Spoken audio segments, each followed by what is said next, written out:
Bem, vamos iniciar então com o nosso painel de número 2. Nós teremos uma dinâmica de 45 minutos de bate-papo, explorando a tokenização, soluções reais e inovadoras. E para esta ocasião, eu gostaria de convidar o CEO na Liqui Digital Assets, Daniel Cocchieri. Seja muito bem-vindo, com uma salva de palmas. Daniel, pode entrar.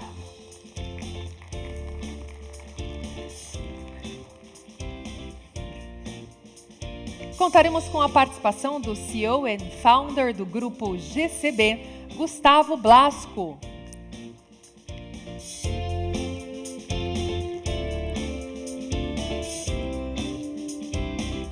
Seja muito bem-vinda, Senior PR Manager no Grupo Chili's, Marina Fagali.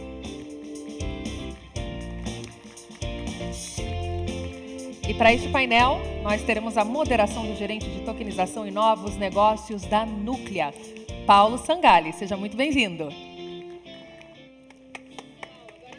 Você. Obrigado. Obrigada.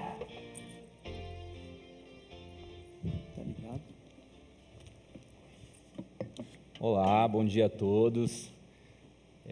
Queria começar agradecendo, o convite aqui para participar do evento, muito bacana estar ao lado aqui de gente que está empenhada em fazer esse mercado evoluir cada vez mais.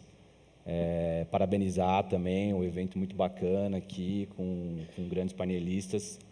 E para começar, eu queria pedir para cada um puder fazer aí uma breve introdução, uma apresentação, antes de a gente já partir para as questões e um debate bacana aqui.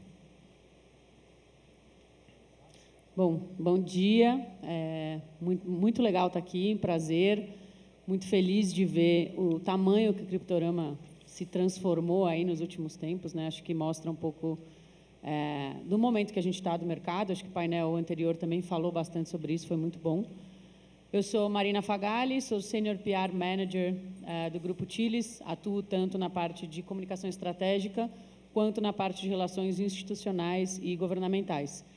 Para quem não conhece o Grupo Chili's, vocês vão ver que vai destoar um pouquinho até aqui dos outros participantes, porque é um grupo nascido na Europa, em Malta, a gente é sediado em Malta, mas que tem proposto mundialmente o uso da tecnologia blockchain, da tokenização, em um setor específico, que é o setor esportivo.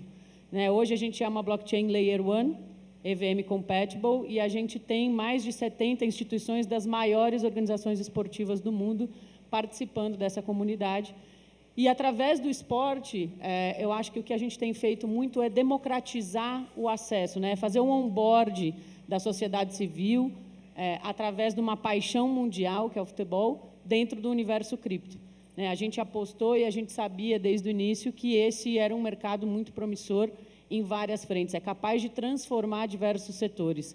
Acho que a gente, nesse início, ainda olha muito para o setor financeiro, mas começamos agora a ampliar os horizontes e ver o quanto o potencial do cripto e da blockchain atravessa todos os setores que movimentam a sociedade. A gente trabalha através de 3 verticais, então tem os fan tokens dos clubes de futebol, que são o nosso maior produto para o consumidor final, a própria blockchain, e uma plataforma chamada Sócios.com, que a gente anunciou ontem, que a gente pivotou um pouquinho aí para transformar a Sócios.com em uma carteira autocustodiada. Então, é isso. Bom dia a todos, obrigado pela presença, obrigado pela participação aqui nesse painel tão bem qualificado. Eu sou Gustavo Blasco, fundador do Grupo GCB e do PIRBR.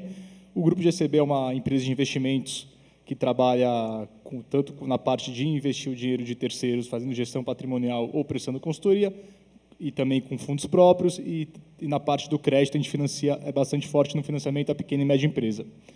E dentro da GCB a gente tem um canal de distribuição de dívida tokenizada, que é o PIRBR. A gente distribui essa dívida tokenizada através da nossa plataforma de crowdfunding, que hoje é a maior plataforma do Brasil em volume distribuído. Esse ano a gente está batendo os 500 milhões de dívida distribuída, tokenizada e distribuída para o investidor no canal, são 200 mil investidores que estão lá. E o grande foco hoje do PIRBR é cada vez mais dar o acesso nas duas pontas. O acesso para a pequena e média empresa ao mercado de capitais, que até pouco tempo ela não tinha esse acesso, e agora, graças à tecnologia da tokenização, que você deixa o custo marginal da emissão de uma dívida quase a zero, você permite esse acesso à pequena e média empresa, e, do outro lado, dá o acesso para o investidor, principalmente o investidor de varejo, a esse tipo de produto de dívida que é mais sofisticado, mas que tem um yield bem maior do que tem nas emissões tradicionais, porque hoje as emissões de dívida tradicional estão até irracionais. Você tem empresas que emitem com spread praticamente zero em cima do Tesouro, e sendo que o risco de qualquer empresa que emita uma dívida em real é muito maior do que o Tesouro, que tem, além da possibilidade de aumentar imposto, de imprimir a moeda. Bom dia. Obrigado pelo convite de novo. Também é um prazer estar aqui com vocês, aqui com todo mundo. Bom, sou CEO, fundador da Liq. A Liq é uma empresa de tecnologia que vem desenvolvendo soluções em blockchain para o mercado de capitais.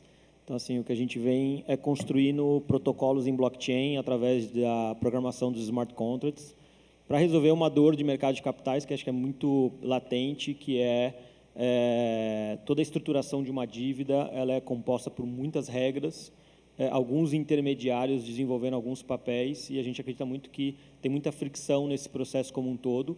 Tem muito processo manual, tem muito processo em Excel, tem muito processo em e-mail, tem muito processo e reprocesso, checa aqui, checa colar, e a gente acha que blockchain e os smart contracts podem ajudar nesse processo. Então, o que a gente vem fazendo é identificando os instrumentos de mercado de capitais, como um CRI, um CRA, uma debenture, fundos, e olhando para essa infraestrutura e vendo como o blockchain, como os smart contracts podem ajudar a melhorar, reduzir custo, trazer mais segurança para essas estruturas do mercado de capitais. Então, é um pouco do que a gente vem fazendo. Legal, bacana, obrigado, pessoal. E para a gente dar início aqui, né, eu separei algumas questões para a gente tentar trazer para debate. E como o painel, né, tem como tema aí soluções reais, eu acho nada mais justo de pedir para vocês dividirem, né, um case de fato que saiu do papel, né, está aí, está rodando com um benefício real, né, e contar um pouquinho, dividir como é que foi o desafio, enfim, que solução que endereçou, que de fato, né, porque muitas vezes a gente fica no que a tecnologia ainda pode proporcionar com o avanço de regulação, etc., mas falar um pouquinho de fato o que já aconteceu, né? Então, se vocês puderem dividir com a gente um case cada um que atuou diretamente ou indiretamente, pode ser bem interessante para a gente ilustrar melhor essa temática do painel. Quer começar, Gustavo? Posso começar, claro. Eu acho que hoje um dos maiores cases, esse não maior que a gente tem recente aqui, é o que aconteceu com o mercado de crowdfunding no Brasil. Então, vou passar esse contexto para mostrar como a aplicação real da tecnologia pode impulsionar o mercado de capitais de uma forma absurda. O mercado de crowdfunding foi criado para que as pequenas empresas se financiassem de uma forma simples no mercado de capitais, mas principalmente voltado para que as empresas fizessem emissão de ações e vendessem para o varejo. Como o processo de você fazer a emissão de ações gera uma seleção adversa bastante grande. Por que isso ocorre? Porque quando uma empresa chega para vender ações na plataforma de crowdfunding, ela não conseguiu dinheiro de um investidor anjo, não conseguiu dinheiro de um fundo de venture capital, não conseguiu dinheiro da família e dos amigos, não conseguiu dinheiro de ninguém, ela vai na plataforma de crowdfunding tentar captar o dinheiro. Então, você gera, embora tenham bons projetos, na média, você gera uma situação diversa, chegam projetos que muitas vezes são ruins, e o investimento em equity não tem governança. Você dificilmente consegue, nesse nível de complexidade, são empresas nascentes, criar uma governança que impeça que o fundador, na hora que comece a dar certo a empresa, ela vá abrir outra e esvazie essa empresa, por exemplo. Não que ele faça isso, mas gera essa falta de governança. Isso resulta que, até 2023, a captação do crowdfunding girava em torno de 50 milhões ao ano, né? Pois bem, no final do ano passado, a CVM permitiu que as plataformas de crowdfunding fizessem também emissões de dívidas tokenizadas com uma série de dispensas regulatórias. E o que essas dispensas permitem na hora da emissão de dívida? Ela permite que o custo marginal da emissão de dívida vire zero. O que significa? No mercado tradicional, qualquer emissão de dívida vai te custar 500 mil, R$1 milhão. Então, como é que você vai captar R$1 milhão se você vai gastar 500 mil em custo? Você não vai captar R$1 milhão. Mas, se o custo for zero, você pode captar R$1 milhão. Com isso, a pequena e média empresa começou a poder acessar essa plataforma de crowdfunding para emitir dívida. Resultado, esse ano, apenas esse ano, já foi emitido R$1 bilhão de dívida em plataformas de crowdfunding, dívida tokenizada. Então, o mercado de crowdfunding multiplicou por 20 simplesmente que foi possível tokenizar a dívida. E ainda assim há várias falhas regulatórias. Foi um puxadinho que a CVM conseguiu fazer com bastante proatividade e boa vontade, mas ainda assim não foi a melhor regulação, mas simplesmente permitiu, vá lá e tokenize dívida. Tokenize dívida e faça emissão de dívida com custo marginal zero. As pequenas e médias empresas chegaram, acessaram o mercado de capitais e um negócio que não existia vai passar de 1 bi esse ano. No PIR-BR, nós somos um dos primeiros a entender como fazer isso de forma rápida e a gente já distribuiu, como eu falei no começo daqui da minha intervenção, 500 milhões de dívida para milhares de investidores, milhares de empresas. A gente estima que ano que vem esse mercado vai bater 10 bilhões de emissão. Então, o mercado que há um ano atrás tinha 50 milhões de volume, vai chegar em 10 bilhões, e é dinheiro para a pequena e média empresa gerar milhares e milhares de empregos, já que a pequena e média empresa são as maiores empregadoras do país. Então, acho que esse é o principal caso de uso recente da tokenização, que mostra o potencial trilionário do mercado. Ô, Gustavo, e só aproveitando esse gancho, você tem notado uma diversificação no tipo de investidor? Porque eu acho que começou muito na pessoa física acreditando em projeto, né? E agora a gente já está começando a ter uma participação maior do institucional, né? Fundos querendo, né, interagir com esse tipo de ativo, colocar para dentro do portfólio. Como que você viu a evolução do tipo de investidor também comprando, lá do comprador, né? Ainda a concentração maior é na pessoa física. Existe, de fato, um interesse crescente do institucional. Eu acho que, para esse interesse se concretizar em aportes relevantes, a gente precisa melhorar a regulação, porque hoje essa regulação ela é ancorada em 2 ofícios da CVM. E os ofícios não têm a mesma força normativa do que uma resolução e de uma norma. Então, quando a resolução da 88 for aprimorada ou quando for criada uma resolução específica para a tokenização, eu acho que a institucional vai entrar com mais segurança, porque ainda há alguns pontos, como a exigência ou não do agente fiduciário e outros, que eles são obscuros, porque não se foi pensado nisso. Quando tiver a resolução, de fato, para o mercado, eu acho que o institucional que hoje está só querendo entender, ele vai entrar forte.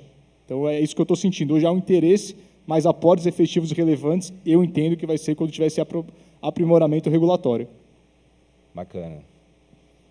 Quer dividir também, Marina, por favor? Pode ser.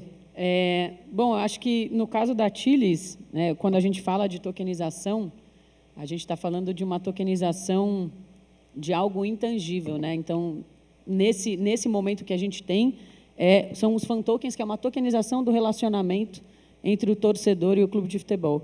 E qual que é a vantagem de você tokenizar isso? Eu acho que, para o clube, a gente tem ampliado a capacidade de monetização da paixão do torcedor, né? E, ao mesmo tempo, para o torcedor, a gente traz ele mais para o dia a dia. Eu acho que todo o princípio básico da tokenização, seja de um ativo real, seja de dívidas, é exatamente, né, o que o Gustavo trouxe de dar acesso, né, a possibilidade tanto do varejo, tanto das pessoas físicas, quanto de grandes grupos participarem, né, e a gente conseguir, assim, descentralizar e trabalhar cada vez mais nessa circularidade econômica. Então, quando a gente coloca isso dentro de um relacionamento tão particular, que é a relação torcedor-clube, em que envolve muita paixão. Hoje em dia, a gente tem já os programas de sócio-torcedor, que são amplamente difundidos, mas que eles têm uma certa capacitação, né? Eles não têm a capacidade de escala que hoje a blockchain, que hoje o cripto oferece. Então, quando a gente começa a trazer todo esse relacionamento para dentro de um sistema de tecnologia escalável, eu consigo, ao mesmo tempo, premiar esse torcedor pela paixão, pelo envolvimento que ele tem pelo clube, e esse prêmio ele não é necessariamente financeiro, né? Muitas vezes nem é isso que eles procuram, mas eles querem algum retorno. O torcedor que paga todo mês o sócio-torcedor, muitas vezes nem retorno tem. Então, se ele pudesse ter um retorno, ainda que não financeiro, será que não seria algo mais interessante? Segundo, hoje os clubes têm uma base de torcedores extremamente globalizados. A gente vive num mundo global, né? E o esporte ainda sofre um pouco para entrar nesse modus mais tecnológico, mais inovador, mais global. Então, tem torcedor de vários clubes espalhados pelo mundo, ou mesmo torcedores hoje brasileiros que torcem para clubes estrangeiros. A gente soltou recentemente um relatório apontando muitos dados interessantes, que, inclusive, só 3% dos torcedores do mundo conhecem clubes brasileiros, né? E por que isso? Porque a gente precisa globalizar o clube, globalizar a marca, e, através desse relacionamento, a tokenização desse relacionamento, você começa a levar a marca do clube mais longe. Além disso, a gente tem conversado, ainda em projetos bastante embrionários, sobre possibilidades, aí sim, de tokenização de ativos reais. Você pode tokenizar a cadeira cativa de um estádio, né? Isso é uma conversa que a gente já tem tido com alguns clubes, porque hoje você paga a anuidade de uma cadeira cativa e você não consegue ir a todos os jogos. E, para quem pagou e não está usando, é um prejuízo. Para o clube, ele deixou de monetizar essa cadeira em várias outras partidas porque ela foi comprada num pacote anual. E, além de tudo, o próprio estádio fica vazio, fora o torcedor que às vezes quer ir e não consegue o ingresso. Então, se você tokeniza um ativo, poxa, eu comprei a anuidade aqui dessa cadeira cativa, eu paguei X, ela é um NFT, só que eu tokenizo ele em vários tokens fungíveis e eu posso, jogo a jogo, negociar.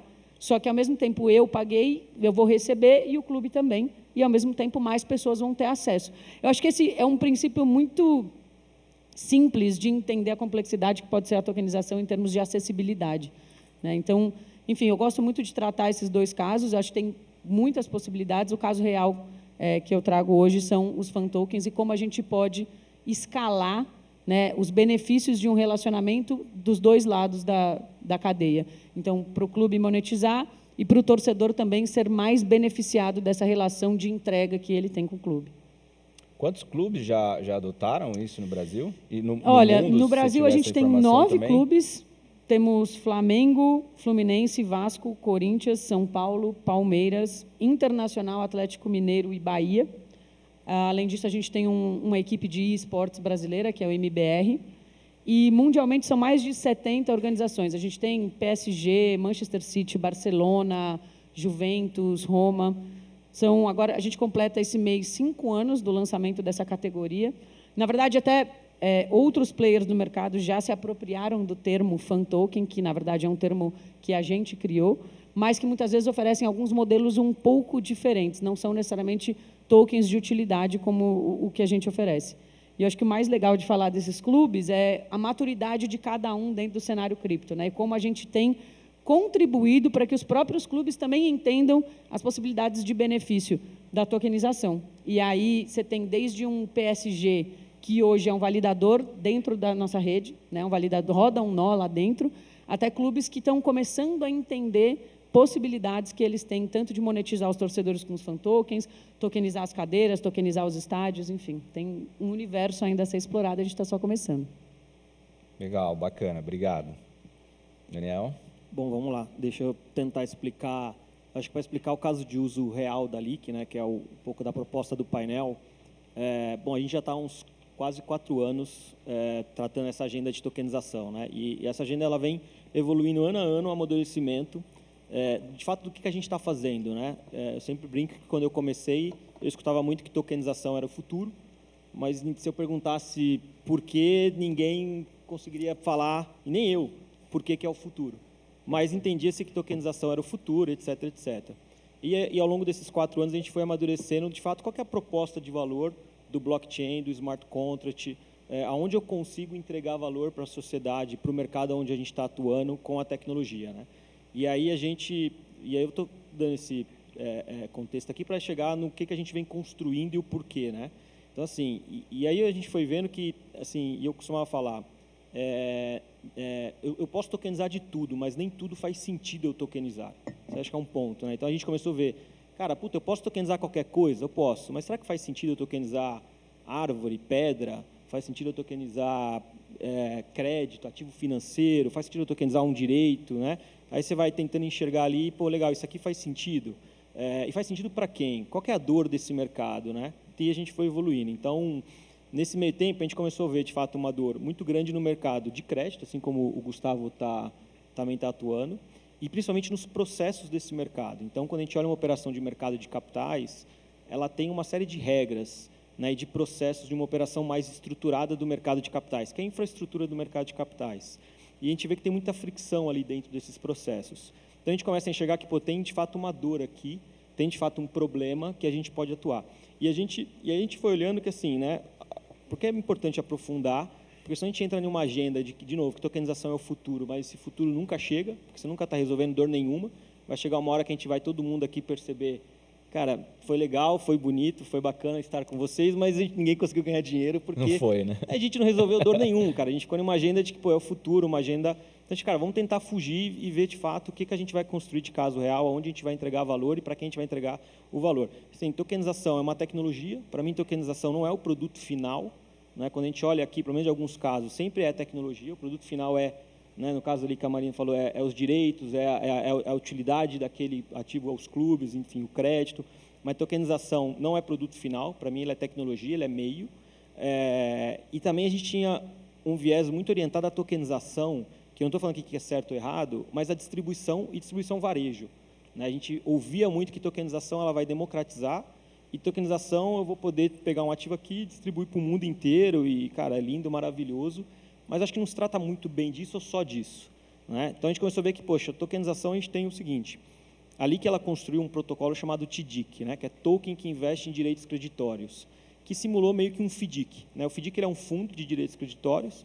E aí, quando a gente olha para uma estrutura de um fundo no mercado de capitais, ou na estrutura de um CRI, que é um certificado de recebível imobiliário, um CRA, uma debenture, ela é composta por muitas características e regras. Essas regras, basicamente, elas controlam o dinheiro e controlam os ativos a qual esse dinheiro vai ser usado para comprar. Né? Dando assim, simplificando. Mas, basicamente, é isso quando você olha para essa estrutura. E aí, quando você olha mais para dentro dessa estrutura, você começa a ver que tem muitos processos que, de fato, são manuais. São processos que, assim, quando eu escutava, eu não acreditava. Pô, o cara usa Excel. E eu falei, cara, me mostra. Porque eu não acredito que alguém use um Excel ainda para controlar alguma coisa.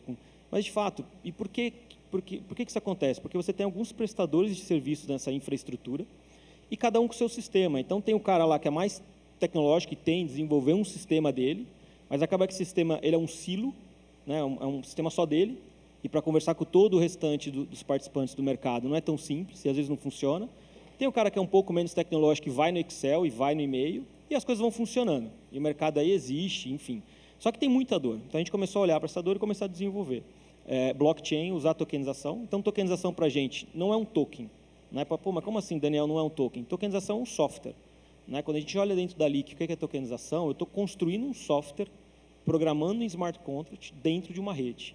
E o que esse software faz? Ele controla regras, controla o dinheiro que está ali dentro, controla os ativos e processa tudo aquilo de uma maneira o mais autônomo que a gente consegue trazer da tecnologia.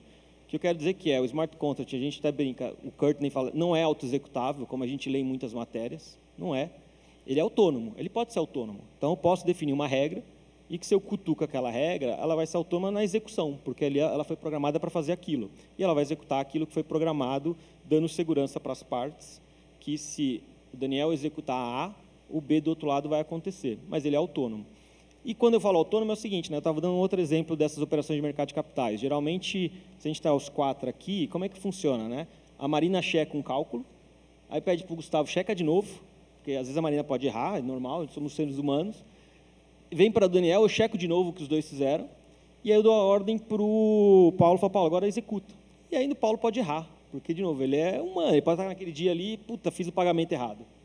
Você imagina, né? São 4 pessoas trabalhando em uma etapa, em um processo, e ainda com bastante erro dentro de todos esses processos dessas operações. Então, a gente olhou esse problema, a gente começou a construir o protocolo do TDIC, que é programar essas regras em blockchain, que a gente pode traduzir como tokenização, e trazer eficiência para essas operações. E aí entra reduzir custo, porque se eu tenho 4 pessoas fazendo uma atividade, e mesmo assim ainda ela é ineficiente, quando eu trago uma tecnologia que possa reduzir esses custos, obviamente você traga uma proposta de valor. Então, assim, a gente está atuando muito, o protocolo do TDIC, ele está atrelado muito na infraestrutura. Então, assim, eu não estou tão preocupado em aonde esse token vai ser distribuído, esse ativo. Na verdade, a distribuição é outra dor, né? É outro problema, eu estou preocupado em melhorar essa infraestrutura usando blockchain e tokenização. Então, o TDIC, ele é um caso de uso nosso, a gente construiu esse protocolo, fez uma operação ano passado de 20 milhões, que é uma operação de crédito estruturado, fez agora uma outra de 10, está fazendo uma outra de 30 milhões. Aqui no nosso caso é um pouco diferente do Gustavo, porque a gente está muito focado no institucional, porque a gente acha que o varejo, para tomar essas operações, ainda não tem tanta liquidez, então é muito mais fácil levar isso para um fundo, comprar esses ativos, porque o ativo, no final do dia, é crédito. O produto continua igual, o que mudou foi essa infraestrutura por trás. Né?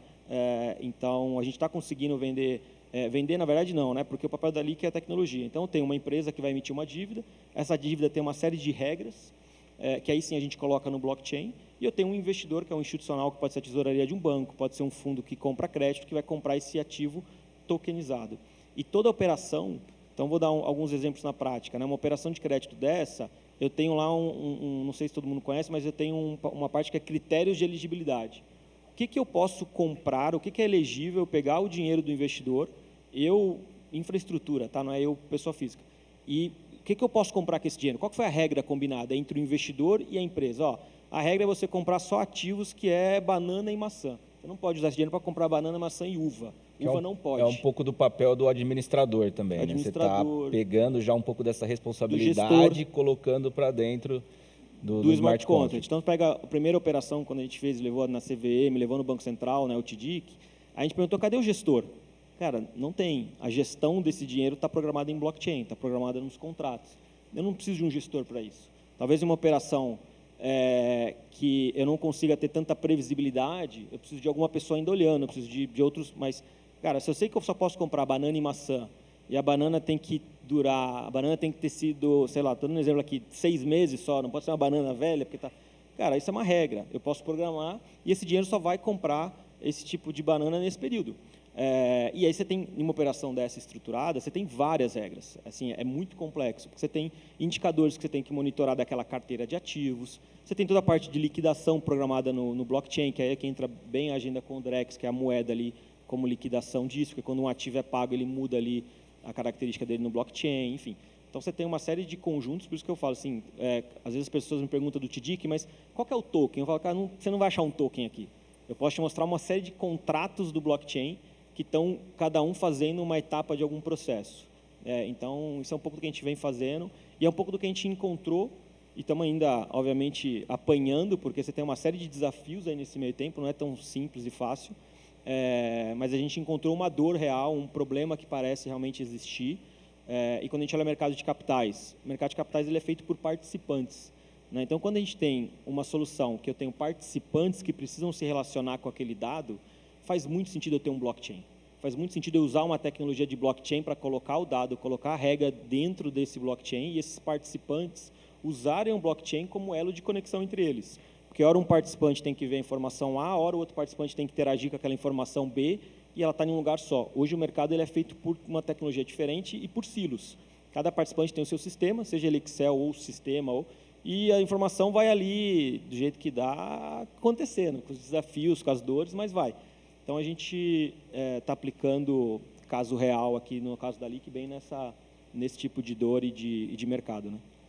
E o time também é bom, né? Porque com as alterações da 175, né? Esse mercado de crédito ele tem muito a crescer, né? Já tem crescido organicamente junto com a indústria de fundos mesmo, né? Mas se você olhar especificamente ali FDIC, ele cresce até um pouco mais do que em relação aos outros fundos, renda fixa, multimercado. Então, né, o apetite está bom, né, para esse tipo de ativo. E acho assim, quanto mais estruturado, quanto mais regras o pessoal coloca em uma operação, para mim faz mais sentido você usar o blockchain, usar smart contract para controlar tudo aquilo.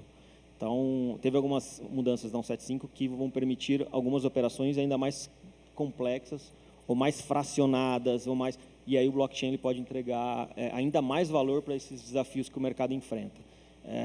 Então, assim, eu acho que as coisas estão andando, pelo menos a gente está conseguindo encontrar aqui, do nosso lado, no propósito que a gente está disposto ali a desenvolver tecnologia. Sair um pouco do oba-oba de tokenização é o futuro, que é legal, mas agora a gente tem que tentar transformar ela em, de fato, um negócio e resolver uma dor que exista para a gente conseguir emitir a nota fiscal no final do mês. Tá Posso só fazer um complemento que achei interessante? Claro. Uma coisa que o Daniel trouxe, porque eu acho que quando a gente fala, né, a tokenização, ela gera acessibilidade, essa acessibilidade ela é também uma eficiência, né? E eu acho que é isso que você trouxe, assim, essa palavra eficiência, acho que ela é muito relevante para falar, né, do potencial da tokenização. Ela é uma eficiência financeira, por um lado, e ela é uma eficiência de trabalho, né? Eu acho que quanto mais estruturado, quanto mais complexo é o processo, primeiro, mais tempo ele leva, né? Então, quanto mais programável e automatizado ele puder ser, Aí você diminui esse tempo de dedicação para realizar todo esse processo e você diminui a possibilidade de erro, né? Porque muitas vezes a gente também, eventualmente, não olha tanto para otimização de despesa. A gente olha só para fazer mais receita. Isso é uma outra coisa que a gente conversa muito com os clubes também, porque a partir do Fan Token, quando ele entra na blockchain, ele passa a ter acesso a todo o benefício que a tecnologia blockchain oferece. Então, eficiência de sistema é algo que eu acho que assim, a gente pode explorar muito mais usando a tokenização como essa porta de entrada. Mas, assim, cara, eu estou te oferecendo todo um sistema que vai melhorar, que vai diminuir os prejuízos, que vai tornar o seu trabalho mais rápido, mais prático. Né? Então, achei muito relevante também falar sobre essa palavra. E aí, quando a gente olha, e o Gustavo vai até, Gustavo, vou botar a bola aqui para você chutar, mas quando a gente olha uma operação de 5 milhões, de 10 milhões, de 2 milhões, se eu não tiver eficiência de tecnologia para controlar tudo isso, ela não existe. De fato, ela não existe, ela não sai do lugar, não vai ter. Você vai bater e falar, cara, você faz aqui uma operação de 10 milhões? Não para de pé. O custo de tudo isso que estou falando, cara, não vai parar de pé. Não justifica. E aí você vê o próprio Gustavo fazendo operações aí de 10 milhões, 5 milhões, e vem, né, como você falou, porque você conseguiu reduzir o custo. E aí, vou deixar ser. Exato. Para chutar, a gente está criando valor. Acho que a tokenização, o que eu vejo de principal tokenização, no final da linha, é que ela gera uma liquidez absurda e isso gera valor. Então, no exemplo do Daniel, aquela empresa não ia ter 10 milhões de financiamento. Não ia. Ela não ia empregar mais 15 pessoas. Ela não ia comprar mais insumo e ela não ia produzir mais. Então, tipo, às vezes as pessoas olham o mercado financeiro como um jogo de soma zero. Isso é um absurdo. Se fosse jogo de soma zero, a economia não tinha se desenvolvido ao longo de 300 anos. Né? Então, a tokenização é um ganha-ganha. Ela cria valor porque ela gera eficiência, ela permite que sejam feitas coisas que antes não seriam feitas. E o que eu vejo é que a gente está na fase 1. A fase 1 é mais inteligente, da parte dos empreendedores, tokenizar aquilo que já existe. O Daniel não precisa pensar se tem demanda para o TIDIC, porque ele vê na Ambima qual o volume de FDIC. É daí para cima. Eu não preciso pensar se tem demanda para investimento high yield. Eu vejo que tem 1,8 trilhões de estoque de CRI com spread baixo. Imagino que com o spread mais alto vai ter mais demanda ainda. Então, você não precisa pensar muito sobre a demanda. Então, a fase 1 é você tokenizar aquilo que já existe para gerar mais eficiência e criar operações que antes não seriam feitas por causa do custo de observância, o custo regulatório, o custo de criação daquilo. A fase 2 que eu vejo é você dar liquidez para aquilo que não tem liquidez. Não vai ser a pedra, né? Mas pode ser a cadeira cativa. E a liquidez não é binária. Eu consigo vender minha cadeira cativa. É óbvio que você consegue. Mas você consegue vender fácil? Fácil como você vende uma ação na bolsa? Não consegue. Mas na hora que você tem um token daquilo, você vai gerar uma liquidez muito maior. E aí você vai conseguir, por exemplo, conseguir crédito com aquilo. E aí, crédito com uma cadeira cativa? Tem fintech que dá crédito travando o celular, crédito de R$1.000. O Brasil é um país bastante pobre. Então, um cara que tem uma cadeira cativa e precisa de R$10.000, em vez de ir no agiota, ele pode simplesmente dar de garantia a cadeira cativa. Ele pode tradear a cadeira cativa, ele podia ter comprado a cadeira cativa do Santos no ano passado na Série B, esperar ele ganhar a Libertadores e vender de novo com puta ganho. Então, na hora que você gera a liquidez, você cria um valor absurdo. É um valor que vai se traduzir no final da ponta em mais empregos, em um salário médio maior e num crescimento econômico maior. Né? Tanto que a gente vê, hoje a gente está num momento econômico já de grande avanço tecnológico, aí não necessariamente tokenização, que faz com que, por exemplo, o Brasil, há 4 anos, os economistas erram o crescimento econômico para baixo, porque eles só pensam no fiscal e eles não conseguem entender que a sociedade, depois da pandemia, produz mais com menos. Então, a gente cresce toda hora acima de 3% ao ano, e o pessoal acha que a gente vai crescer menos que isso, porque só pensa no fiscal e não entende que a gente ficou mais produtivo. Era dado que os Estados Unidos iam ter recessão no ano passado e nesse ano, porque o juro subiu. Não teve recessão, cresce pra caramba, mas cresce pra caramba por causa da tecnologia. Apesar da política econômica, a tecnologia gera muita produtividade e tem compensado isso tudo. E eu acho que a tokenização vai ser mais um avanço tecnológico que vai fazer com que, dando liquidez absurda para coisas pouco líquidas, vai gerar mais crescimento econômico e mais desenvolvimento social. Bacana, obrigado, pessoal. Passando aqui para a próxima, né, acho que acaba sendo 2 em 1 aqui, que é pegando um pouco do gancho do que a Marina falou, né, de conhecimento, um pouco de políticas públicas também, para contribuir nesse avanço, né? Deixando de lado um pouco, né, a regulação, toda essa discussão, né, que a gente sabe que tem avançado bem, mas falando mais né, da difusão do conhecimento, né, atrelado a políticas públicas, né, o quanto isso pode ser benéfico para o avanço da tecnologia. Né? Eu queria saber né, a opinião de vocês quanto a isso, né, e se casa também com um pouco do que vocês estão vivendo. Você começa, Marina? Posso começar? Bom, esse é um tema que eu adoro falar, inclusive, né? Eu acho que, enfim, políticas públicas a gente pode falar. Eu acho que não tem como não falar da regulação, primeiro de tudo, sim, porque a maneira como a gente vai regular o mercado, né, a assertividade que a gente vai ter em determinar criptoativos, que é um conceito muito amplo, e entender que existem vários formatos de criptoativos, vários conceitos dentro desse conceito, né, várias maneiras de você medir riscos e potencial de investimento. Então, eu acho que tem, sim, que falar de regulação, e aí eu acho que isso traz também a necessidade da gente educar todo mundo, né, educar o próprio regulador, muitas vezes, que está também, tanto quanto a gente, aprendendo diariamente sobre esse novo universo, sobre essa tecnologia que está crescendo, né, que não vai voltar atrás, então a gente só vai evoluir. Aí todo mundo precisa entender. Então, acho que, quando a gente fala de políticas públicas, é inexorável não falar de educação, né? Eu acho que esse é o foco. Primeiro de tudo, a gente precisa educar quem vai formular as leis, quem vai executar as leis e todo mundo que faz parte desse ecossistema. Só que a gente que, na verdade, está formando esse novo universo, a gente que trabalha na linha de frente no dia a dia, muitas vezes é que tem o papel também de levar esse conhecimento para quem vai construir essas leis, para quem vai construir toda essa regulação. E aí, a partir disso, também conversar sobre, poxa, se eles também precisam aprender, quantos somos aqui? Né? Quantas pessoas estão lá fora que não têm nem educação do mercado financeiro tradicional, por exemplo, para operar dentro de um mercado cripto e blockchain, né? Ou que não consegue, não tem acesso à tecnologia, né? Então, eu acho que políticas públicas de digitalização, transformação digital, educação financeira, tudo isso é fundamental para que a gente consiga, de fato, sedimentar a adoção dessas novas tecnologias, né? Para que a gente tenha, por um lado, a segurança jurídica da regulação bem construída e, por outro, realmente que as pessoas tenham capacidade de formação de novos profissionais, que as pessoas realmente entrem nesse mercado sabendo o que elas estão fazendo, tenham interesse e desenvolvam esse conhecimento junto, que é um mercado que está nascendo, né? E muitas das coisas, eu acho que, na Tiles, por exemplo, a gente muitas vezes é questionado sobre, legal, fan token, a utilidade lá, o ingresso que o sócio torcedor já dá, um meet and greet com um atleta, uma camisa assinada, e que mais? Eu falo, cara, eu acho que as maiores utilidades não existem ainda, de fato, porque elas vão nascer agora, de quem está aprendendo a programar um contrato inteligente dentro da minha rede, de quem vai criar uma nova aplicação, de quem vai identificar uma maneira de interagir com o sistema do clube e oferecer essa utilidade lá na ponta para o torcedor, né? Então, eu acho que políticas públicas que apoiem o desenvolvimento, a educação, tanto financeira quanto de tecnologia mesmo, formar novos desenvolvedores de blockchain. Cara, a gente tem, sei lá, outro dia eu ouvi um dado que são cerca de 80 mil desenvolvedores de blockchain no mundo. Para um mercado desse tamanho é muito pouco, né? Então, assim, cadê? Eu fui no The Developers Conference no mês passado, um evento só para desenvolvedores, e 90% dos desenvolvedores do maior evento de desenvolvedores da América Latina não sabem o que é blockchain. Então, assim, se a gente não pensar numa política pública que, de fato, incentive a formação de novos profissionais nessa área, incentive a educação sobre os benefícios desse mercado, esse mercado ele vai beneficiar todo mundo, né? É isso, a gente vai trazer eficiência, a gente vai diminuir risco.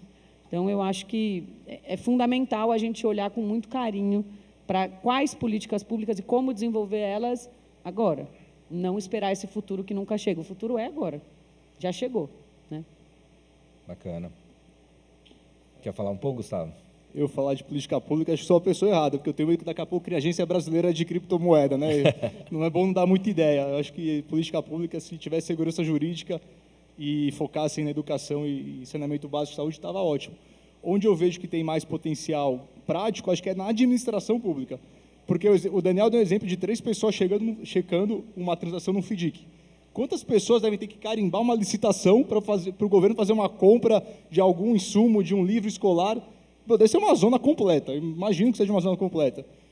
E o Daniel falou bem, a tokenização pode ser um software, né? Um software mais inteligente, mais fácil, mais prático, de implementação melhor. Se você, na administração pública, levar essa tecnologia para licitação, para leilão, para como se fosse também monitorar critérios de elegibilidade, para botar governança na administração pública, aí eu vejo um ganho absurdo de produtividade para a administração pública e de transparência, que você vai conseguir, já tem o portal da transparência, você podia ter um portal da transparência 3.0, que você conseguisse rastrear melhor as emendas parlamentares, se tivessem, tokeniza a emenda parlamentar, vai descobrir para onde foi o dinheiro realmente, se ele foi aplicado, se não foi, só libera o pagamento via Drex se for para comprar, de fato, o material do hospital e não para ir para aquela conta paralela. Então, acho que na administração pública tem um valor absurdo a gente começar a usar essa tecnologia para imprimir governança e eficiência.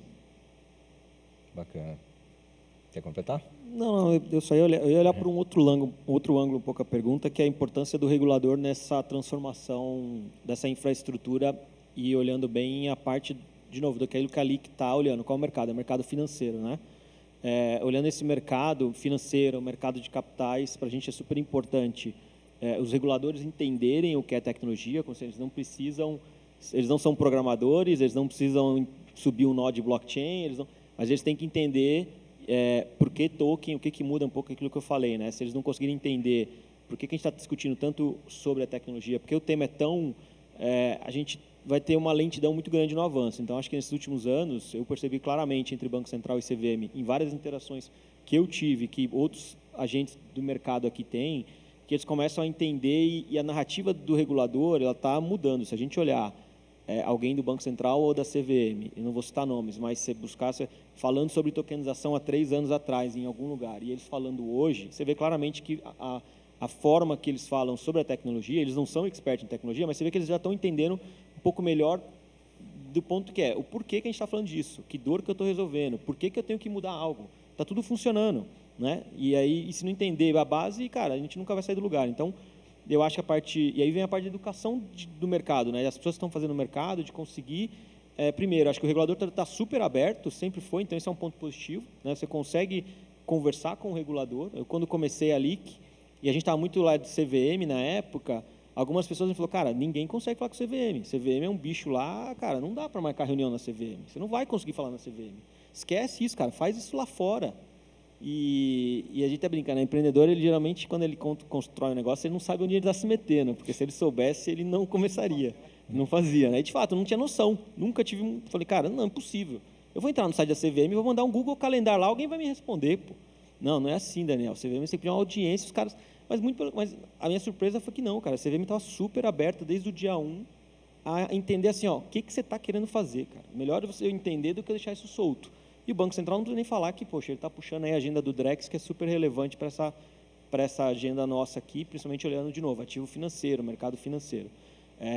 Mas tem toda, acho que uma educação, sim, que vem acontecendo dos reguladores e um amadurecimento do porquê que a gente está querendo construir ou reconstruir determinadas operações usando blockchain, né? Então, assim, eu acho que vem acontecendo, eles são super abertos, estão entendendo, até comentando ali fora, assim, a CVM já começa a falar de token nativo, então aquele token oco, aquele token que representava algo, isso talvez um token nativo. O que é um token nativo? Ele carrega todas as propriedades do ativo, de fato dentro do token tem ali tudo o que precisa sobre aquele ativo específico.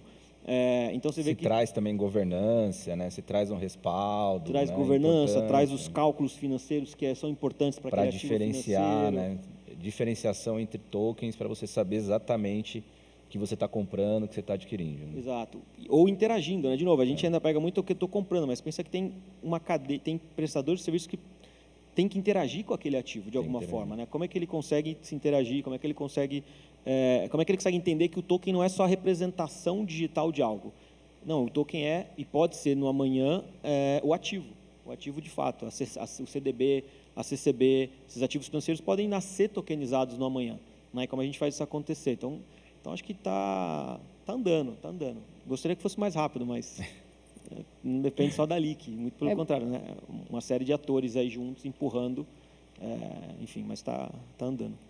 Eu queria complementar, porque também. Eu acho que é exatamente, né, nessa linha entre as nossas 3 falas que a gente encontra, cara, o regulador começou a mudar, né, começou a se educar, começou a entender, começou a participar, e isso favorece a adoção, né, do próprio organismo público dessa tecnologia que vai trazer eficiência e transparência para a gestão pública, que, né, convenhamos, gerir um país do tamanho de um continente não é fácil. E eu acho que isso é que coloca também o Brasil, muitas vezes, num polo muito pioneiro, globalmente falando, em termos regulatórios, né? A gente tem tido hoje, e aí, como empresa global, isso, inclusive, é muito debatido, Natílios, como que a regulação no Brasil tem despontado como muito favorável para a construção, e eu acho que isso coloca o Brasil num outro spotlight.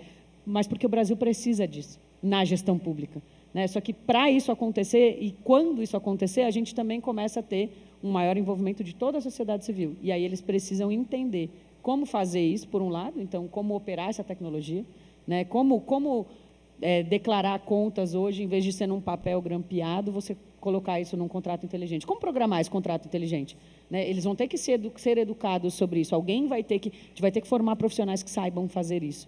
Né? Então, eu acho que é circular. Assim como a receita, né, toda a economia se torna circular dentro de um processo de blockchain, dentro da tokenização, da criptoeconomia, da mesma forma, a adoção ela vai ser circular entre adoção e educação, né? E aí, quanto mais políticas públicas, quanto mais incentivo você tiver a partir do poder público, ele mesmo vai se beneficiar, porque ele vai conseguir melhorar a capacidade regulatória dele.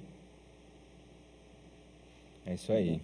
Pessoal, a gente já está se aproximando do final aqui, do painel. Eu queria pedir para cada um aqui fazer suas considerações finais. Quiser trazer alguma provocação aí sobre esse mercado que a gente tem ainda para ver. Pode ser? Um minutinho e meio cada um. Posso começar? Bom, você falou provocação, vou tentar dar uma provocada aqui de leve em todos nós para a gente refletir, mas primeiro, obrigado, agradeço aí o convite, prazer sempre participar. Eu acho que assim, a provocação que eu deixo é a gente tentar, sempre quando a gente for falar de tokenização, ir um pouco mais no fundo crítico de por que a gente está falando sobre isso. Né? Outro dia eu estava lendo uma notícia e tinham 5 players do mercado ali falando, e os 5 comentários eram super rasos, do mesmo caso de uso que a gente escuta há 5 anos e, putz, não... cara, acho que a gente provocar assim, por que a gente... não usar a tokenização como isca para narrativas que no final do dia não estão construindo nada. A gente vê isso muito no mercado. Usar a tokenização para narrativas que no final você não está resolvendo nada, mas eu coloco o token ali no meio. Como é uma agenda muito em alta, o tema em si, muito pelo Drex, eu entendo que todo mundo quer ficar rico, eu também quero, mas, cara, onde a gente vai chegar do lado de lá? Né? E a gente vê que a narrativa de tokenização, ela às vezes fica muito rasa no mercado. Né? Ninguém vai mais a fundo, ninguém vai...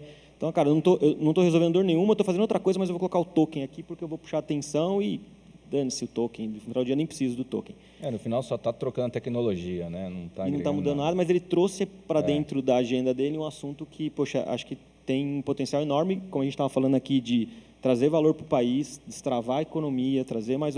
Né? E a gente tratar ele com um pouco mais de senso crítico, porque no final do dia o tempo está passando, já são 3, 4 anos que eu provavelmente estou falando sobre o assunto. As coisas estão acontecendo, nem tudo mas já que é para deixar uma provocação, acho que a provocação é essa, a gente olhar sempre um pouco mais além na provocação do porquê que a gente está falando de tokenização, que dor que de fato ali que está tentando resolver, o Gustavo, o pessoal e quem outro aí do mercado. E é isso, vamos continuar desenvolvendo a tese. Obrigado aí pelo convite de novo, foi um prazer. Valeu, obrigado a você. Pegou ela fala do Daniel, é até engraçado, né? Porque é que nem inteligência artificial, né? Quase ninguém faz e todo mundo quer falar que faz. E muitas vezes até complica. No nosso caso, no PRBR, eu recomendo o pessoal lá que a gente evite falar que está tokenizando para o investidor, porque o cara só confunde, a gente está vendendo um título de dívida. Tokenizar é um problema nosso para gerar eficiência, mas para o investidor ele tem que saber que está comprando um título de dívida. Eu acho que muita plataforma se confunde e fala de tokenização, aí atrai um cara que quer comprar uma altcoin e vai comprar uma dívida, por exemplo, só confunde o investidor. Então, a gente tem que, de fato, usar a tokenização como um meio. Ele é um meio que vai ajudar N coisas, como a gente falou aqui, utilize como meio, mas o discurso muitas vezes só gera uma fumaça que acaba confundindo. E eu queria, acho que, parabenizar os nossos reguladores atuais, que, de fato, como a Marina comentou, acho que a CVM e o Banco Central têm uma cabeça hoje muito boa, muito para o mercado. O exemplo que o Daniel comentou, que o pessoal fala, não vai, é porque acho que há 10 anos atrás, realmente, ele não ia conseguir falar com ninguém, mas hoje, de fato, consegue, eles escutam.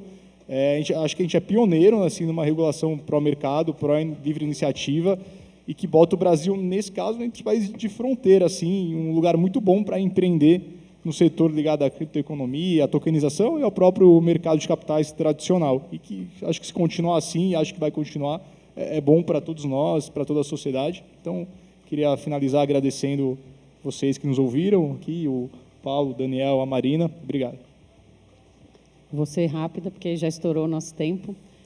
Mas eu vou só bater de novo na fala do Daniel, que eu acho que me tocou muito, né? Que é essa questão do futuro que nunca chega. E aí fazer a provocação. A Tilis, por exemplo, ela nasceu um pouco antes, mas ela realmente tomou o corpo no momento da pandemia, em que a gente se viu numa situação extrema e os clubes de futebol não tinham o que oferecer para o torcedor, né? Porque não tinha jogos, depois os jogos eram a portões fechados, e daí a gente entendeu que, nossa, existe uma dor, existe uma necessidade de digitalizar, né? De entregar outros valores, de transformar essa relação. E eu acho, a minha provocação aqui é para que a gente não espere fatores extremos para construir esse futuro. Esse futuro, ele não vai chegar se a gente ficar esperando, né? Então, eu acho que é realmente o que a gente faz hoje que transforma o futuro ali na frente. Então, é olhar para o que está acontecendo hoje, onde é que a gente está e onde é que a gente pode cada vez mais contribuir para essa construção, né? Eu acho que o mercado e o regulador hoje estão num momento, em termos de relacionamento, muito positivo, e isso tem alavancado tanto, né? Por isso que o evento está da maneira que está hoje, está cheio, a gente tem visto o mercado extremamente aquecido, principalmente no Brasil. Então, enfim, para a gente refletir um pouco mais o que a gente pode fazer hoje para chegar para que esse futuro chegue e a gente não fique esperando. Isso aí, pessoal. Obrigado. Obrigado a todos. É isso? Valeu. Muito bem, então.